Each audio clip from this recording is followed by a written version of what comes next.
What's going on, friends and family? Welcome back to the channel. Well, the day has finally come. As you can see, she is in the garage, and we had almost a big issue. I was driving home from work the other day, and I felt the brake pedal get spongy, and I was like, oh, that's not good. Maybe there's something going on with the brake lines or whatever else. And then I went into Publix down here, and I went to go grab some cash out because I bought something new for the channel. It's going to be, well, right now it's in the back of the truck. You guys will see that in a later video.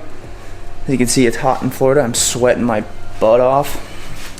But when I came out of Publix to grab some cash, the truck was parked in such a perfect position to where the sun was like glistening down on the back of the tire, the back passenger side tire.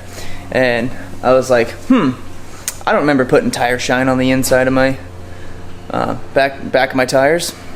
So I crawled under there, and it was everywhere. And I'll show you. Can you see that? How it looks so shiny? Well, upon further inspection, your brake rotor or your brake pad is not supposed to look like that. So I was looking into it a little bit deeper, and the bottom inside piston within the brake caliper lost its seal.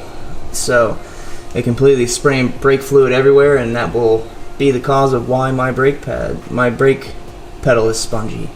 So, but you see it got everywhere, inside of my wheels.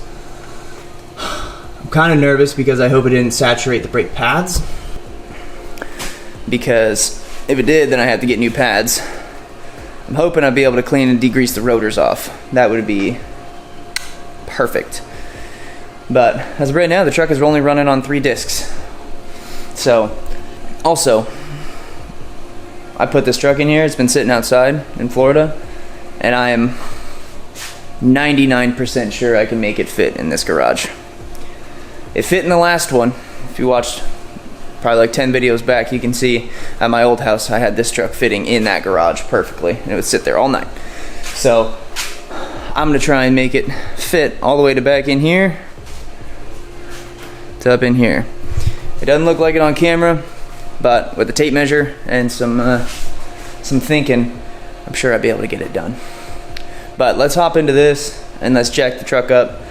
I'm working on minimal tools here. All I have is all my impact stuff and my toolbox, which is every hand tool and everything power tool that I'm gonna need. The only thing I don't have is my 3-ton jack. So I'm working a little sketchy, and I'm working with a probably a 25-year-old Sears floor jack. So it has a really short handle, and it's really hard to lift the back end of this truck up. I'm gonna try and get the wheels off the ground, put some jack stands under it, and then see if we can get this caliper off and go get a new one.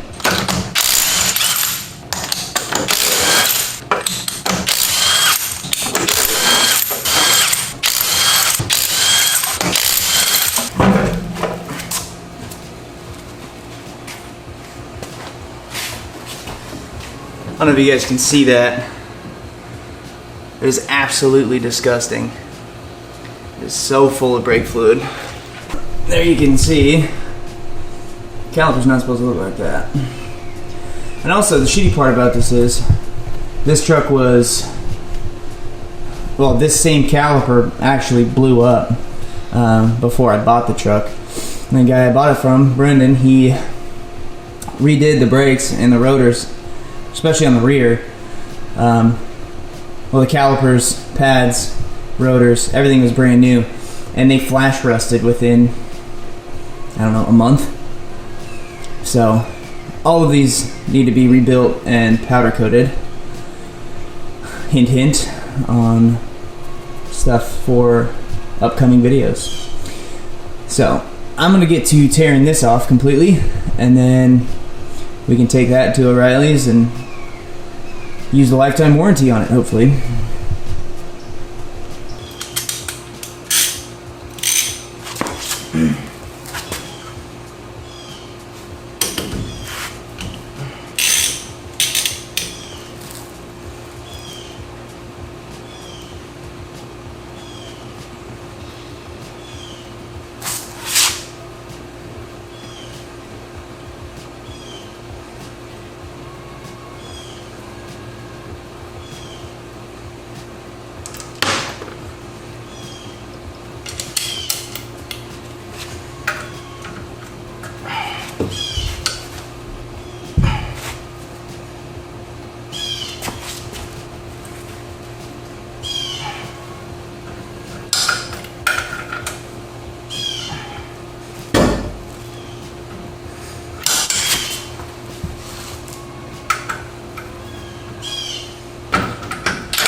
Alright, so I got the caliper off. I put it back on just by one bolt and put the brake line back in so my brake reservoir doesn't bleed all of the fluid out of it.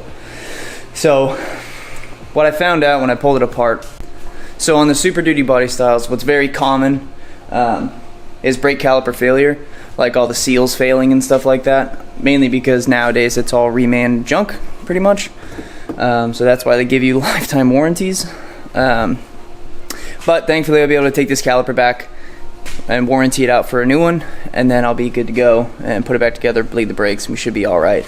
I have one of my buddies coming over right now to come pick me up because I'm not rich enough to have a second car. So he's gonna pick me up, take me to the auto parts store. We're gonna get a new caliper and we should be good to go. We'll get that handled and put that back on, bleed the brakes. We'll call her a day. We'll go have a glass of whiskey or something. All right, so we're back. We got the brand new caliper. This one actually came coated, which is a good thing. Came with new crest washers, new banjo bolt, and new clips for brake pads. What we're gonna do here, or what I'm gonna do now, is I'm gonna clean off the rotor with a bunch of brake clean, make sure it's wiped down real good, clean out the pads with some brake clean just to get all of that old brake fluid off. And then from there, just a reinstallation process. We're gonna bleed the brakes. Then we should be good to go. All right, as you can tell, it's hot in Florida, so I'm sweating like a pig. But we got the new caliper on. That looks so much better than all the flash rusted ones, so hopefully that doesn't rust anytime soon. Get that guy out there. So I still have to bleed the brakes, but I have the caliper on with the new clips, pads, clean the rotor. Everything should be good. I just have to bleed them. New crush washers on the brake line going to the caliper. So once I start the truck, I had the reservoir filled up. It drained like 80% of the reservoir from leaving the brake line off. So I'm gonna have to bleed all four corners. Shouldn't be too bad. Should be pretty easy. I have another guy here to help me do it. I don't have a pneumatic bleeder. I wish I did. Should be done here in a minute. And then turn the truck on, throw a wrench on those lines and get those brakes bled. And then after that, should be a done job. All right, everybody. It is currently a different day from when I was filming this video last. The truck is done. She's finished. Works perfectly. I had another guy here to help me bleed the brakes. It's super simple to bleed the brakes. I know I should have shown you in depth, but I got busy and I was working on something else. But bleeding the brakes is super simple. To start out, you want to start as far away from the brake reservoir as possible, so that's the passenger rear. And you want to have somebody in the car, and this is straight out of the Ford manual. Start far away from the reservoir as far as possible, so back passenger. Crack the bleeder valve and have whoever is sitting in the vehicle press the brake pedal until fluid comes out, close it, and then pump the brakes.